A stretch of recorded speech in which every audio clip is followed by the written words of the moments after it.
السلام عليكم ورحمة الله وبركاته.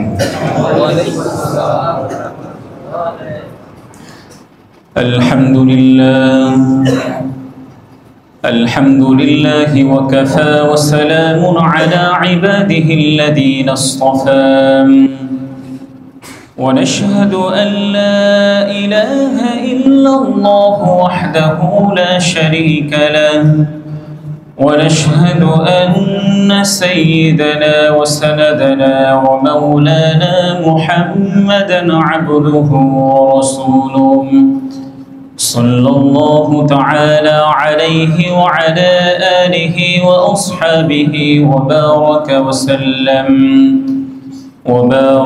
وسلم تسليما كثيرا. أما بعد فقد قال الله تعالى في القرآن الكريم: أعوذ بالله من الشيطان الرجيم. بسم الله الرحمن الرحيم. وسارعوا إلى مغفرة من ربكم وجنة عرضها السماوات والأرض أعدت للمتقين الذين ينفقون في السراء والضراء والكاظمين الغيظ والعافين عن الناس والله يحب المحسنين. وعن أبي هريرة رضي الله تعالى عنه قال رسول الله صلى الله عليه وسلم: جاء رجل إلى النبي صلى الله عليه وسلم: أوصيني ولا تكثر علي. قال رسول الله صلى الله عليه وسلم: لا تغضب. فردد ذلك مرارا، كل ذلك يقول لا تغضب، أو كما قال عليه الصلاة والسلام. وقال الله تعالى في شان حبيبه: إن الله وملائكته يصلون على النبي يا أيها الذين آمنوا صلوا عليه وسلموا تسليما. اللهم صل على محمد وعلى آل محمد كما صليت على إبراهيم وعلى آل إبراهيم إنك حميد مجيد. اللهم بارك على محمد وعلى آل محمد كما باركت على إبراهيم وعلى آل إبراهيم إنك حميد مجيد. আলহামদুলিল্লাহ, শুরুতেই মহান আল্লাহ তাআলার কৃতজ্ঞতা জ্ঞাপন করছি, শুকরিয়া প্রকাশ করছি যে মহান আল্লাহ তাআলা আমাদেরকে তার সৃষ্টিজীবের মধ্য থেকে সবচেয়ে সম্মানিত সৃষ্টি হিসাবে আল্লাহ তাআলা আমাদেরকে সৃষ্টি করেছেন। এই জন্য আমরা মহান আল্লাহ তাআলার কৃতজ্ঞতা জ্ঞাপন করি, আলহামদুলিল্লাহ। দরুদ ও সালাম পেশ করছি বিশ্ব মানবতার মুক্তির দূত আমাদের সকলেরই প্রিয় নবী মুহাম্মদুর রাসূলুল্লাহ সাল্লাল্লাহু আলাইহি ওয়াসাল্লামের প্রতি। সুস্থতা কামনা করছি যারা অসুস্থ থাকা সত্ত্বেও মসজিদে এসেছেন, ওয়েদার পরিবর্তনের কারণে বাসার অনেক সন্তানরা অসুস্থ, আমরা সবার জন্য দোয়া করছি আল্লাহ রাব্বুল আলামিন যেন সকলকে পরিপূর্ণ সুস্থতা দান করেন। মাগফিরাত কামনা করছি আমাদের মরহুম মা বাবাদের, যারা আমাদেরকে ছেড়ে আল্লাহ তাআলার সান্নিধ্যে চলে গেছেন। আল্লাহ রাব্বুল আলামিন যেন সকলকে জান্নাতের সর্বোচ্চ মর্যাদা দান করেন। পরম শ্রদ্ধাভাজন মুরব্বিবৃন্দ এবং প্রিয় যুবক ভাইয়েরা, শুরুতেই আমি সূরাত আলে ইমরানের 133 এবং 134 নম্বর আয়াত তিলাওয়াত করেছি। শুরুতেই আমি আপনাদের সম্মুখে কোরআনুল কারীমের এই দুটি আয়াতের অনুবাদ আপনাদেরকে শুনিয়ে দিতে চাই। আল্লাহ তাআলা বলেছেন, ওয়াসারিউ ইলা মাগফিরাতিম মির রাব্বিকুম, তোমরা তোমাদের রবের ক্ষমার দিকে দ্রুত ধাবিত হও। তোমরা তোমাদের রবের ক্ষমার দিকে দ্রুত ধাবিত হও। ওয়া জান্নাতিন, এবং এমন জান্নাতের দিকে তোমরা দ্রুত ধাবিত হও, আরদুহাস সামাওয়াতু ওয়াল আরদ, যার প্রশস্ততা হচ্ছে আসমান এবং জমিনের সমান। এমন জান্নাতের দিকে আল্লাহ তাআলা আমাদেরকে ধাবিত হওয়ার জন্য নির্দেশনা দিয়েছেন, যে জান্নাতটা কতটুকু পরিমাণ? আসমান এবং জমিনের সমান। এরপরে আল্লাহ তাআলা বলেছেন, উইদ্দাত লিল মুত্তাকিন, জান্নাতটা মূলত প্রস্তুত করে রাখা হয়েছে মুত্তাকিদের জন্য। জান্নাতের মধ্যে কারা যাবে? মুত্তাকিরা যাবে। এটা একেবারে প্রাথমিক লেভেলে মুত্তাকিরা জান্নাতে যাবে। এরপরে যারা গুনাহগার, আমরা যারা বান্দা আছি, আল্লাহ তাআলা ইচ্ছে করলে তিনি আমাদের তৎক্ষণাৎ মাফ করে দিতে পারেন, অথবা ইচ্ছে করলে শাস্তিও দিতে পারেন। কিন্তু যদি আমরা আল্লাহ তাআলার সাথে শিরিক না করি, তার সঙ্গে কাউকে অংশীদার সাব্যস্ত না করি, তাহলে আল্লাহ তাআলা আমাদেরকে যদি প্রাথমিকভাবে কিছুটা শাস্তিও দেন, এরপরে কিছু সময় যাওয়ার পরে যারা একবার আল্লাহ তাআলার স্বীকারোক্তি দিয়েছেন, আল্লাহ তাআলা এমন সকল মুসলিমদেরকে মাফ করে জান্নাত দিয়ে দিবেন। তো আল্লাহ তাআলা প্রাথমিক লেভেলে জান্নাতটা প্রস্তুত করে রেখেছেন কাদের জন্য? মুত্তাকিদের জন্য। মুত্তাকি কারা? এই আয়াতের পরের কয়েকটি আয়াতগুলিতে আল্লাহ তাআলা মুত্তাকিদের একটা ডেফিনেশন বলেছেন। অনেকগুলি ডেফিনেশন আছে, এর মধ্য থেকে আজকে কয়েকটা ডেফিনেশনের কথা বলবো, এর মধ্য থেকে অন্যতম একটা থাকবে। আল্লাহ তাআলা মুত্তাকিদের সংজ্ঞা দিয়েছেন, আল্লাযীনা ইউনফিকুনা ফিস সাররাই ওয়াদ-দাররা, মুত্তাকি তারাই যারা সচ্ছল অবস্থায় আল্লাহ তাআলার রাস্তায় দান করেন এবং অসচ্ছল অবস্থায়ও আল্লাহ তাআলার রাস্তায় দান করেন। আমার একেবারে অবস্থাটা এখন খুব ভালো যাচ্ছে না, পারিবারিক সমস্যা আছে, নিজের ব্যক্তিগত সমস্যা আছে, চতুর্দিকের সংকট আমার মাঝ থেকে কাটছে না। এমত অবস্থায় আমার যতটুকু অ্যাবিলিটি আছে, এই অ্যাবিলিটি অনুযায়ী যদি আমি আল্লাহ তাআলার রাস্তায় দান করি, তাহলে আমিও মুত্তাকিদের অন্তর্ভুক্ত। আমিও কি? মুত্তাকিদের অন্তর্ভুক্ত। আরেকটা হচ্ছে, তো সচ্ছল আমি আছি, আল্লাহ তাআলা আমাকে অঢেল সম্পত্তি দিয়েছেন, দেওয়ার মতো মানসিকতাও আল্লাহ তাআলা আমাকে দিয়েছেন। আল্লাহ তাআলা আমাকে অর্থ দিয়েছেন, মনও দিয়েছেন। আল্লাহ তাআলার রাস্তায় আমি বিপুল পরিমাণ সম্পত্তি দান করছি। এটা সচ্ছল থাকা অবস্থায় যদি আমি আল্লাহ তাআলার রাস্তায় দান করি, তাহলে আমিও মুত্তাকিদের অন্তর্ভুক্ত হব। 3 নম্বর বলেছেন, ওয়াল কাযিমিনাল গায়জ, মুত্তাকি তারা যারা নিজেদের রাগকে সংবরণ করেন। মুত্তাকি তারা যারা কি করেন? নিজেদের রাগগুলোকে কন্ট্রোল করেন। যারা নিজেদের রাগকে কন্ট্রোল করেন, নিজের রাগকে সংবরণ করেন, আল্লাহ তাআলা এই আয়াতে সূরা আল ইমরানের 34 নম্বর আয়াতে আল্লাহ তাআলা তাদেরকে বলেছেন এমন ব্যক্তিরাই মূলত মুত্তাকীদের অন্তর্ভুক্ত।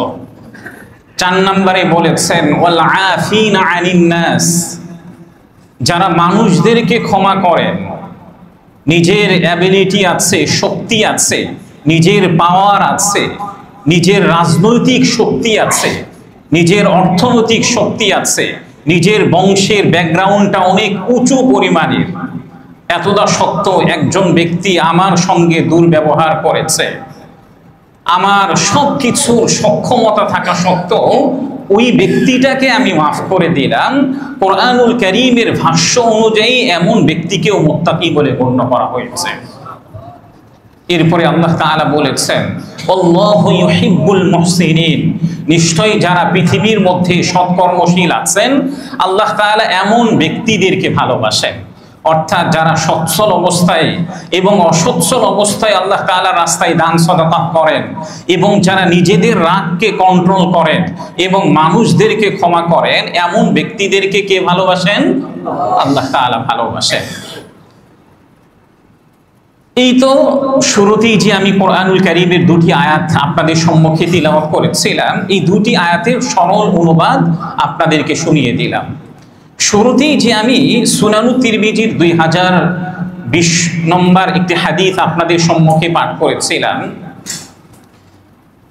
এই হাদিসটি বর্ণনা করেছেন হযরত আবু হুরায়রা রাদিয়াল্লাহু তাআলা আনহু। তিনি বলেন, একজন সাহাবী নবীজির কাছে এসে জিজ্ঞাসা করলেন, ইয়া রাসূলুল্লাহ, আপনি আমাকে এমন কিছু উপদেশ দিন যে উপদেশটা একেবারেই সংক্ষিপ্ত হবে। উপদেশটা কি হবে? একেবারেই সংক্ষিপ্ত হবে, একেবারে দীর্ঘ কোনো উপদেশ আপনি আমাকে দিবেন না, দীর্ঘ কোনো উপদেশ আমাকে দিবেন না। তখন নবী করিম সাল্লাল্লাহু আলাইহি ওয়াসাল্লাম ওই সাহাবীকে বলেছিলেন, লা তাগদাব, তুমি রাগ করবে না,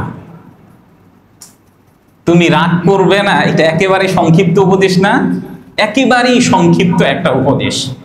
যদিও এই শব্দটা অনেক দেখতে ছোট্ট মনে হয়, কিন্তু এর মর্মার্থটা কি ব্যাপক। আচ্ছা, আপনার কাছে যদি কোনো ব্যক্তি জিজ্ঞাসা করেন যে ভাই আপনি আমাকে কিছু উপদেশ দেন তো, একেবারে 1 মিনিটের মধ্যে, আপনার কাছে একটা বিরক্তি বোধ হবে কিনা বলেন? আরে আমার কাছে উপদেশ নিতে এসেছে, আবার বলতেছে কি একেবারে সংক্ষিপ্ত ভাবে 1 মিনিটের মধ্যে একটা উপদেশ দাও। লা তাগদাব বলতে কি 1 মিনিট সময় লাগে? যে তুমি রাগ করবে না এমন এই সময়, এই শব্দটা বলতে কি 1 মিনিট সময় লাগে? মাত্র কয়েক সেকেন্ড। কোনো ব্যক্তি যদি আপনার কাছে এসে বলে ভাই কয়েক সেকেন্ডের মধ্যে আমাকে কিছু উপদেশ দিন, তাহলে আমি আপনি অনেকে হয়তো রাগ করতে পারি, কিন্তু নবীজি সাল্লাল্লাহু আলাইহি ওয়াসাল্লাম ওই সাহাবীর উপরে রাগ তো করেনি না, বরং তাকে বলেছিলেন তুমি রাগ করবে না। ওই সাহাবী বারবার নবীজিকে জিজ্ঞাসা করছিলেন, ইয়া রাসূলুল্লাহ, আপনি আমাকে আরো কিছু উপদেশ দিন না। তখন নবী করিম সাল্লাল্লাহু আলাইহি ওয়াসাল্লাম তাকে বারবার বলছিলেন, লা তাগদাব, এটাই হচ্ছে তোমার জন্য আমার পক্ষ থেকে সংক্ষিপ্ত উপদেশ। সুবহানাল্লাহ, নবীজির পক্ষ থেকে ওই সাহাবীর জন্য সংক্ষিপ্ত উপদেশটা কি? তুমি রাগ করবে না। দেখেন, এই শব্দটা আমাদের দৃষ্টিতে যদিও একেবারে ছোট্ট, কিন্তু এর মর্মার্থ ব্যাপক গভীর।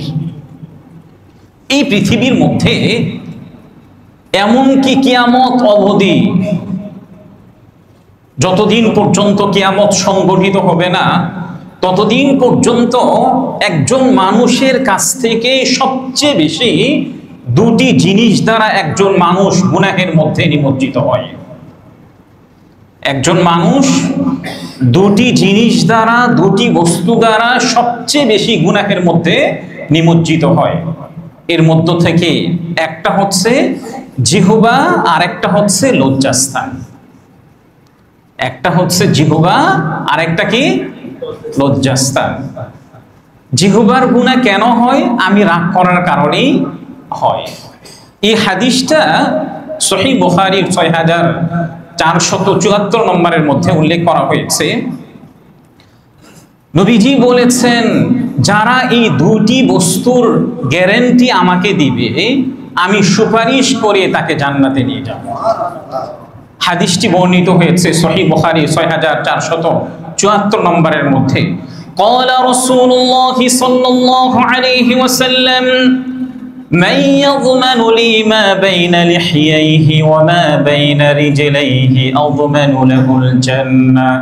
প্রিয় নবীজি সাল্লাল্লাহু আলাইহি ওয়াসাল্লাম বলেছেন, যে ব্যক্তি আমাকে দুটি বস্তুর গ্যারান্টি দিবে, আমি সুপারিশ করে তাকে জান্নাতে নিয়ে যাব।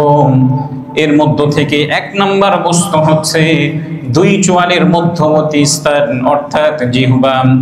যে ব্যক্তি জিহ্বার ব্যাপারে আমাকে গ্যারান্টি দিবে, আমি কিয়ামতের দিন সুপারিশ করে তাকে জান্নাতে নিয়ে যাব। প্রিয় নবীজি সাল্লাল্লাহু আলাইহি ওয়াসাল্লাম দ্বিতীয় যে বস্তুটির কথা তিনি বলেছেন সেটি হচ্ছে দুই রানের মধ্যবর্তী স্থান অর্থাৎ লজ্জাস্থানের ব্যাপারে যে ব্যক্তি আমাকে গ্যারান্টি দিবে, অর্থাৎ লজ্জাস্থান দ্বারা সে জীবনে কখনো অবৈধ কাজ করে নাই, এমন যদি কেউ আমাকে গ্যারান্টি দেয়, তাহলে প্রিয় নবীজি সাল্লাল্লাহু আলাইহি ওয়াসাল্লাম বলেছেন এমন ব্যক্তিকেও সুপারিশ করে আমি জান্নাতে নিয়ে যাব। শুধু সুপারিশ না, তার ব্যাপারে আমি জান্নাতের গ্যারান্টি দিচ্ছি। তাহলে এই পৃথিবীর মধ্যে সবচেয়ে যে দুটি বস্তু দ্বারা একজন মানুষ গুনাহের মধ্যে নিমজ্জিত হয়, এর মধ্য থেকে এক নম্বর বস্তু কি বলেন? জিহ্বার দ্বারা একজন ব্যক্তি সবচেয়ে বেশি গুনাহ করে। দুই নম্বর বস্তু হচ্ছে লজ্জাস্থান দ্বারা একজন ব্যক্তি সবচেয়ে বেশি গুনাহ করে। জিহ্বার মাধ্যমে কিভাবে দেখেন আমরা গুনাহ করি? একজন ব্যক্তির আত্মশুদ্ধির প্রথম ধাপ হচ্ছে সে তার জিহ্বাকে কন্ট্রোল করবে।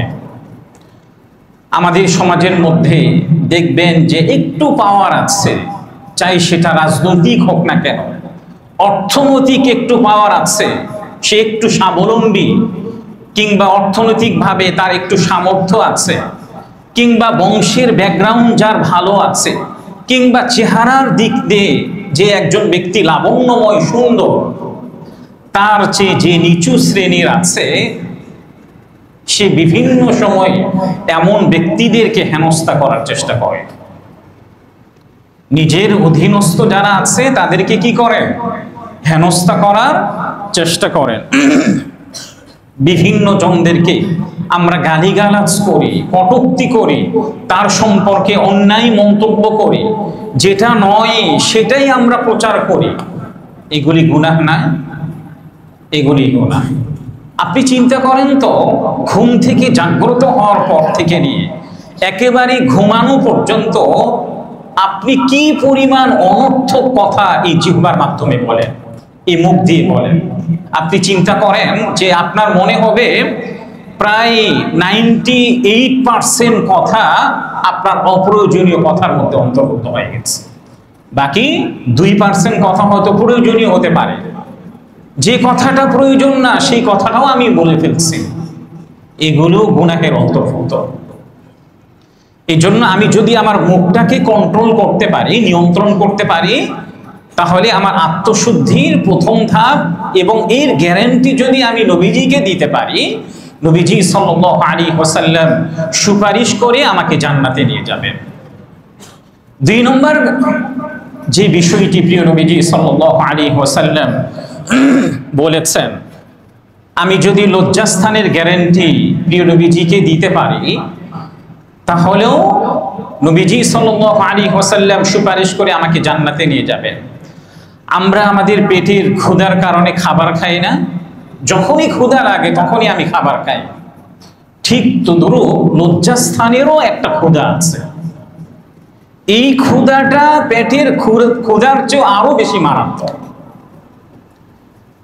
পেটের ক্ষুধার পাশাপাশি লজ্জাস্থানের ক্ষুধাটাকে যদি আমি নিবারণ করতে না পারি, তাহলে যে কোনো মুহূর্তে আমার দ্বারা গুনাহ সংঘটিত হয়ে যেতে পারে। একজন সন্তান বিবাহের উপযুক্ত হয়ে গিয়েছে, এতটা সত্ত্বেও বিভিন্ন অজুহাতে আমি আমার ছেলেকে বিয়ে দিচ্ছি না, মেয়েকে বিয়ে দিচ্ছি না।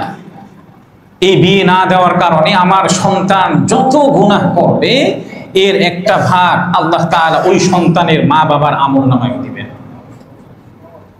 এই জন্য আমাদের প্রত্যেকেরই চিন্তা করা দরকার যে আমি আমার সন্তানকে কেন গুনাহের মধ্যে নিমজ্জিত রেখেছি। এই জন্য প্রিয় ভাইয়েরা, এই ব্যাপারে আমাদের খুবই সতর্কতা অবলম্বন করা দরকার। আমি যদি আমার জিহ্বাকে কন্ট্রোল না করতে পারি, এতে কি হয়? আমি আমার অধীনস্থদেরকে গালিগালাজ করি, অথচ অধীনস্থ যারা আছে কিংবা যাকেই আমি গালিগালাজ করি না কেন, সে যদি একজন মুসলিম হয়ে থাকে, একজন মুসলিমকে গালি দেওয়া এটা হচ্ছে পাপের কাজ। একজন মুসলিমকে গালি দেওয়া কি? এটা হচ্ছে গুনাহের কাজ, যেটি সহিহ বুখারীর 6044 নম্বর হাদিসের মধ্যে উল্লেখ করা হয়েছে।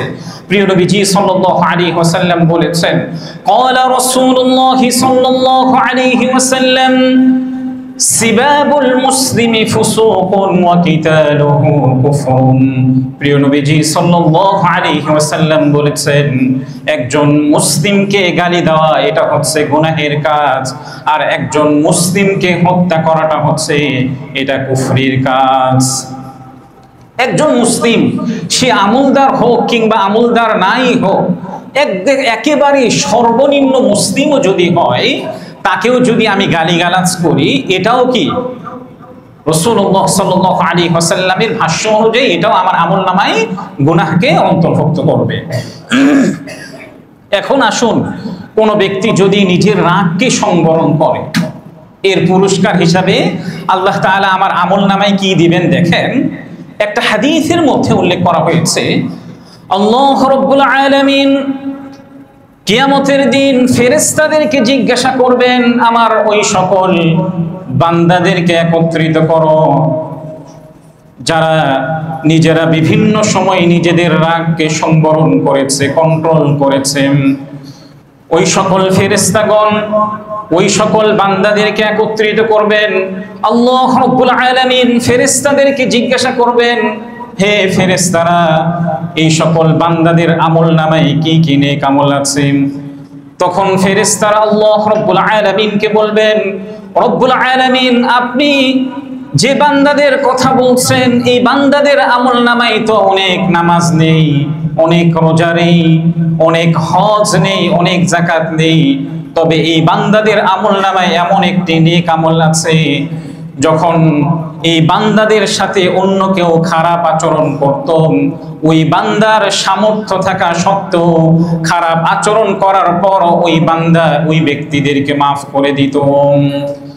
ফেরেশতাদেরকে এই কথা শোনার পরে আল্লাহ রাব্বুল আলামিন ফেরেশতাদেরকে বলবেন, হে আমার ফেরেশতারা, তোমরা সাক্ষী থাকো, আমার বান্দারা যাদের সামর্থ্য ছিল নিজেদের রাগকে তাদের উপরে প্রতিশোধ নেওয়ার, এতটা সত্ত্বেও যেহেতু তারা নিজেদের রাগকে সংবরণ করেছে, কন্ট্রোল করেছে, তারা যেহেতু মানুষদেরকে মাফ করে দিয়েছে, এই কিয়ামতের দিন যদিও তাদের আমলনামায় বেশি ইবাদত নেই, বেশি সালাত নেই, বেশি রোজা নেই, হজ নেই, যাকাত নেই, এতটা সত্ত্বেও শুধুমাত্র একটি নেক কাজের কারণে তারা নিজেদের রাগকে সংবরণ করেছে, এই জন্য আমি তাদের সকলকে মাফ করে দিলাম।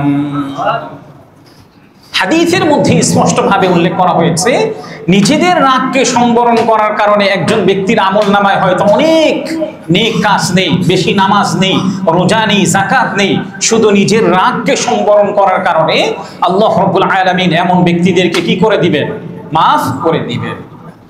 সুনানুত তিরমিজির 2021 নম্বর একটি হাদিসের মধ্যে উল্লেখ করা হয়েছে, আল্লাহ রাব্বুল আলামিন কিছু ব্যক্তিদেরকে যারা নিজেরা রাগকে সংবরণ করেছিলেন, কন্ট্রোল করেছিলেন, তাদেরকে আহ্বান করার পরে আল্লাহ তাআলা তাদেরকে বলবেন যে দেখো, তোমাদের প্রতিশোধ নেওয়ার ক্ষমতা ছিল, এতটা সত্ত্বেও তোমরা নিজেদের রাগকে সংবরণ করেছো।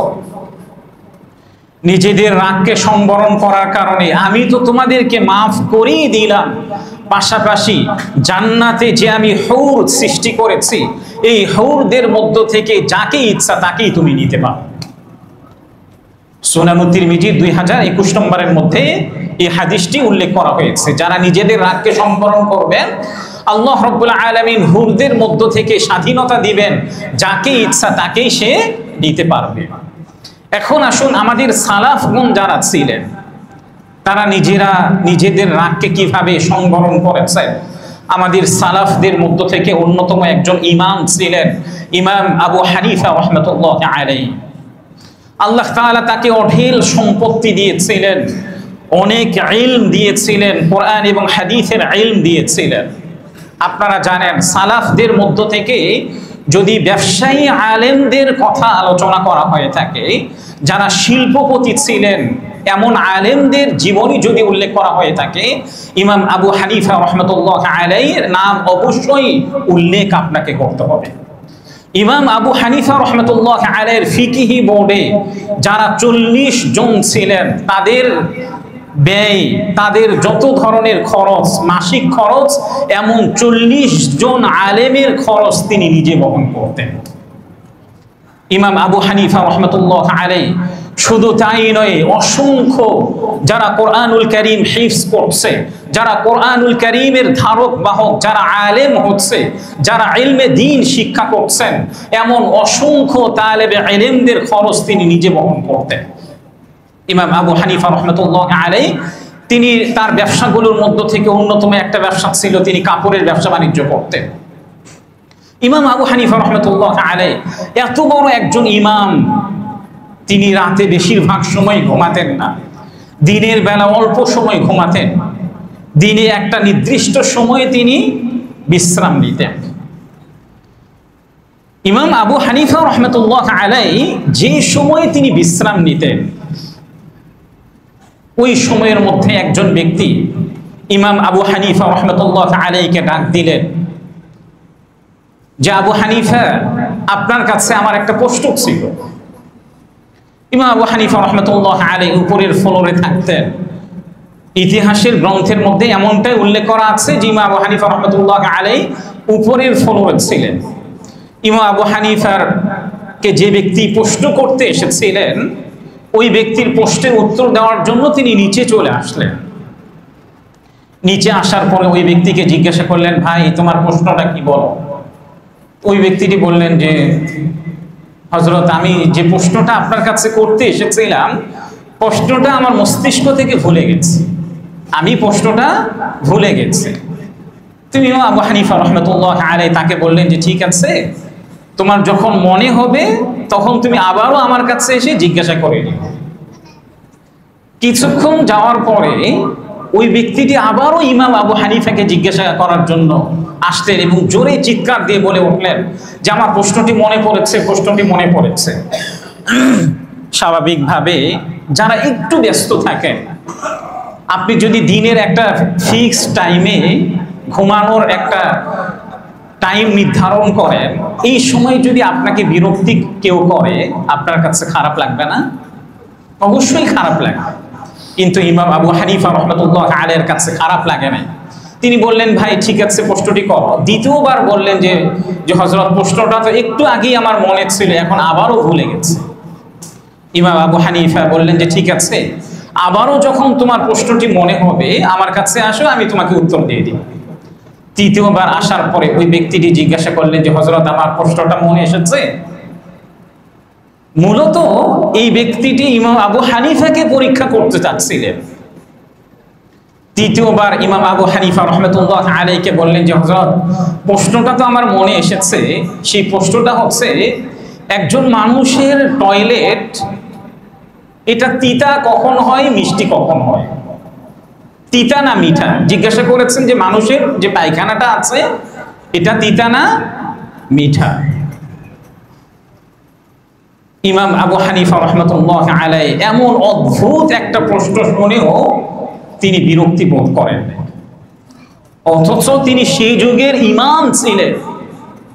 হাজার হাজার শিক্ষার্থী তার কাছে প্রতিনিয়ত আসতেন। ইমাম আবু হানিফা রাহমাতুল্লাহ আলাইহি এমন অদ্ভুত প্রশ্ন শোনার পরও এমন ব্যক্তির উপরে তিনি রাগ করেন নাই। তিনি ওই প্রশ্নটি শুনে সহজ ভাষায় উত্তর দিলেন যে, মানুষের টয়লেটটা যতক্ষণ পর্যন্ত কাঁচা থাকে ততক্ষণ পর্যন্ত এটা মিষ্টি থাকে, আর যখন এটা শুকিয়ে যায় তখন এটা তিতা হয়ে যায়।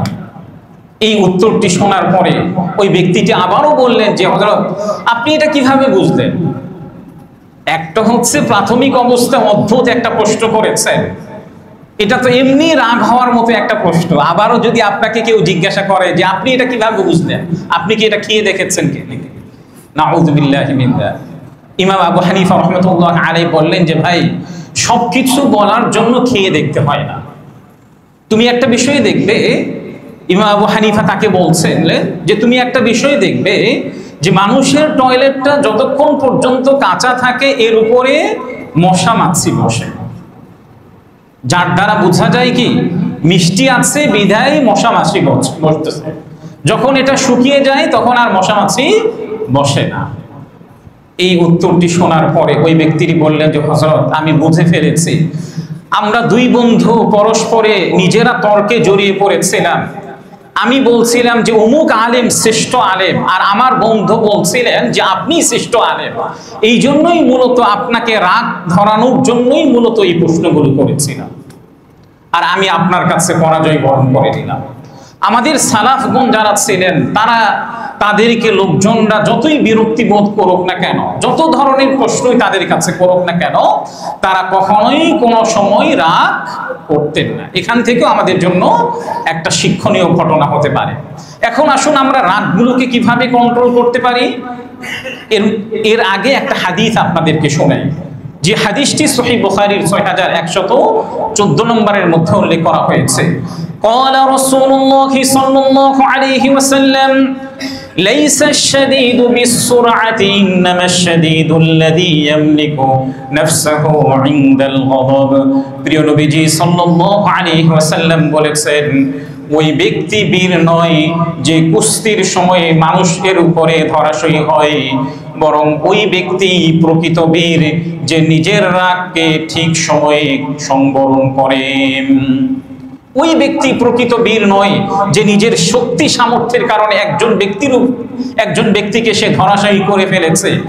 ওই ব্যক্তি প্রকৃত বীর নয়, বরং ওই ব্যক্তি প্রকৃত বীর যে নিজের সব ধরনের অ্যাবিলিটি আছে, শক্তি সামর্থ্য আছে, নিজের পাওয়ার আছে, এতটা সত্য একজন ব্যক্তি আমার সঙ্গে খারাপ আচরণ করেছে আর আমি তাকে মাফ করে দিলাম।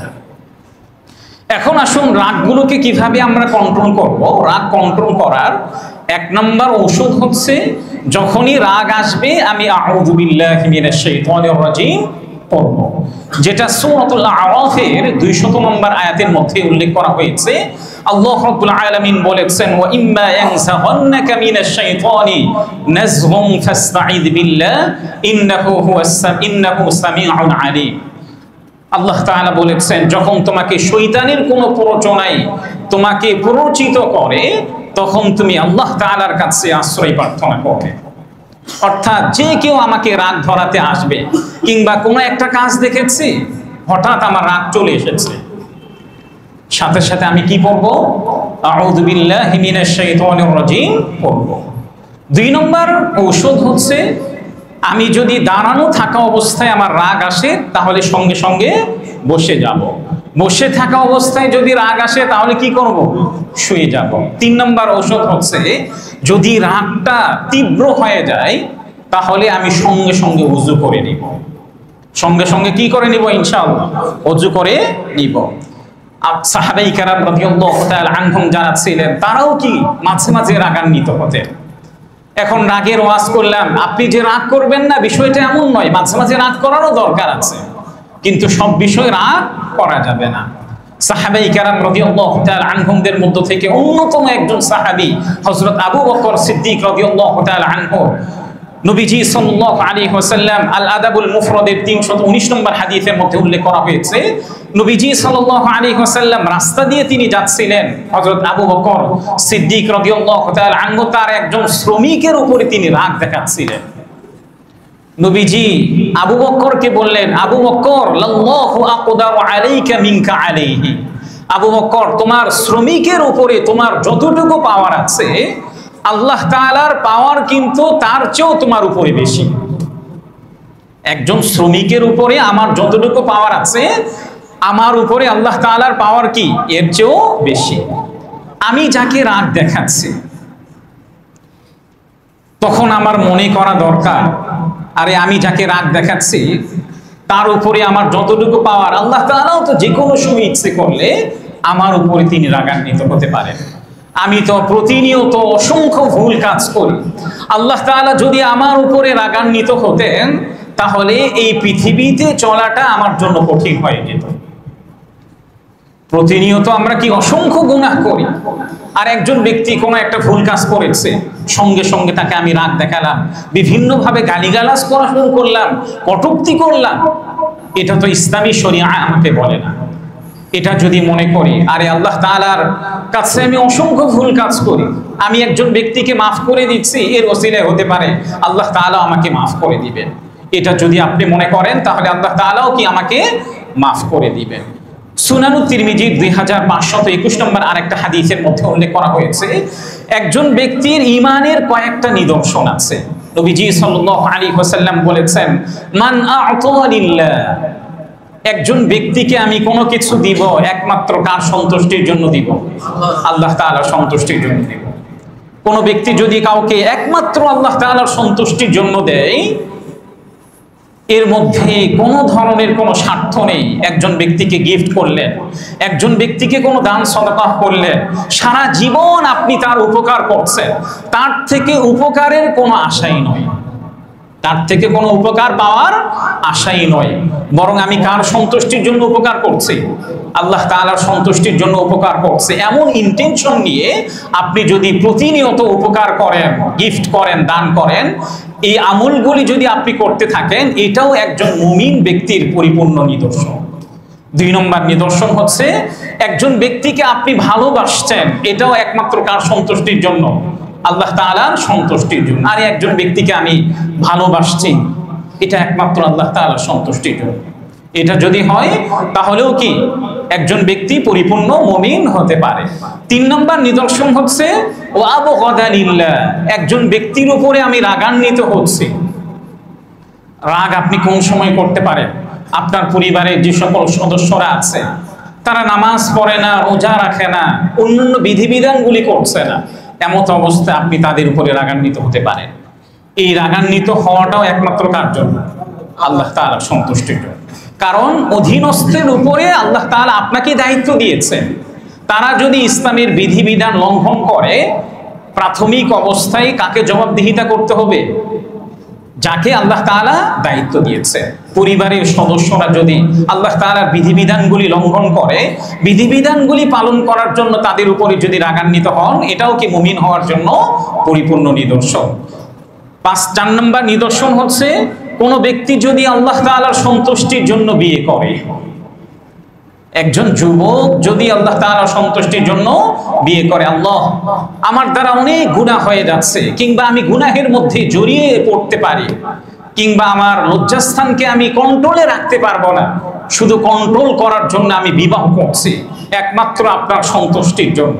এই যুবক যদি এই ইন্টেনশন নিয়ে বিয়ে করে, তাহলে হাদিসের ভাষ্য অনুযায়ী এমন যুবককেও আল্লাহ তাআলা পরিপূর্ণ মুমিন বলে গণ্য করেছেন। এই জন্য প্রিয় ভাইয়েরা, আমাদের যত ধরনের রাগ আছে, দেখবেন পরিবারের যে সকল সদস্যরা আছে, নিজের স্ত্রী, নিজের সন্তানেদি যারা আছে, যে বিষয়ে রাগ করার কথা নয়, ওই বিষয়ে আমি রাগ তাদের উপরে করে ফেললাম। আমার শ্রমিক যারা আছে, তাদেরকে সুন্দর ভাষায় যদি আমি তাদেরকে বোঝাই, একটা কথা আপনি মাথায় একেবারে বদ্ধমূল করে নেন, রাগ দেখিয়ে যে কাজটা আদায় করা যায়, ভালোবাসা দেখিয়ে তার চেয়েও বেশি কাজ আদায় করে নেওয়া যায়। আপনার শ্রমিক যারা আছে, আপনার অধীনস্থ যারা আছে, তাদেরকে ভালোবাসা দেখিয়ে সুন্দর সুন্দর কথা বলে বুঝিয়ে তাদেরকে যদি বিষয়টা উপলব্ধি করান, দেখবেন আগে যেমন কাজ করত, আপনার সুন্দর আচরণের কারণে, আপনার উত্তম চরিত্রের কারণে তার চেয়েও বেশি কাজ করবে। হ্যাঁ, মাঝে মাঝে রাগ করা দরকার। যতটুকু রাগ না করলেই নয়, ততটুকু আমরা কি করব? রাগ করব। কিন্তু এই রাগ করতে গিয়ে তাকে কোনো ধরনের কটূক্তি, তার মা বাবাকে নিয়ে কটূক্তি, তার পরিবারকে নিয়ে কটূক্তি, তার 14 গোষ্ঠীকে নিয়ে কটূক্তি করা, এটা ইসলাম কখনোই সমর্থন করে না। আল্লাহ তাআলা আমাদের সবাইকে, আরেকটা বিষয় হচ্ছে, আমাদের সমাজের মধ্যে যারা দেখবেন ওলামায়ে কেরাম আছে, হুজুর টাইপের আছে, দেখবেন অনেকে আছে যা তাদের চেয়ে উপরে আছে, তাদের উপরে রাগ দেখানোর চেষ্টা করে। আরে হুজুরদের উপরে রাগ দেখালে তো আর কেউ কিছু বলবে না, হুজুরদের উপরে রাগ দেখালে কি কেউ কিছু বলবে না। এই জন্য উলামায়ে কেরামগণ বলেছেন, অহংকারীদের সাথে অহংকার প্রদর্শন করা এটাও হচ্ছে বিনয়। অহংকারী হয়ে কোনো ব্যক্তি যদি রাগ দেখায়, তার সাথে আপনি যদি অহংকার দেখান, এটাকে অহংকার বলবে না। আল্লাহ তাআলা আমাদের সবাইকে জীবনের প্রতিটি ক্ষেত্রে রাগগুলোকে কন্ট্রোলে রাখার তৌফিক দান করেন।